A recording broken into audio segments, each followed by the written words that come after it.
What's your favorite vampire movie? Those nocturnal, blood-sucking creatures are so ubiquitous in pop culture, it's difficult to avoid them. Last year alone brought us Robert Eggers' unnerving gothic remake of Nosferatu. I believe the first vampire flick I ever saw was The Little Vampire, starring Jonathan Lipnicki, and there are so many other memorable ones to choose from. Near Dark, Bram Stoker's Dracula, Interview with the Vampire, The Addiction, etc. Now we have Sinners, the vampiric epic that's currently dominating the zeitgeist and lighting up the box office. It's the latest project from director Ryan Coogler, whose oeuvre includes the excellent Rocky follow-up Creed, which is among the very best of the past decade's flurry of legacy sequels, and the Marvel smash hit Black Panther and its sequel, Wakanda Forever.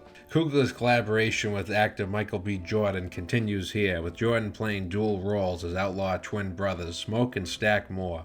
The setting is 1930s Mississippi, and the Moore brothers return home to open a juke joint, a concert hall for lively blues music. They recruit their young cousin, an aspiring musician, Sammy, played by newcomer Miles Caton, whose rock and roll aspirations clash with his preacher father's sermons. Other notable characters include a particularly ravishing Haley Steinfeld as Stack's girlfriend Mary, and veteran character actor Delroy Lindo as grizzled pianist Delta Slim. Sinners is rather leisurely paced in its first half, but I appreciate that Coogler and company put a lot of focus on world building and atmosphere. The film also isn't shy about sexuality, with multiple characters getting freaky in more ways than one, a rarity for mainstream cinema nowadays. The horror elements become more prominent in the movie's second half, which I found less compelling, with some familiar tropes and corny dialogue here and there. An obvious key influence is the action horror flick From Dusk Till Dawn, with its genre blending and charismatic criminal leads. I'd also add it doesn't have the most cohesively structured narrative, since the third act feels a tad protracted with all the established plot threads it has to resolve. However, it can be easy to overlook certain flaws when the entertainment value is high, and that's definitely the case with Sinners.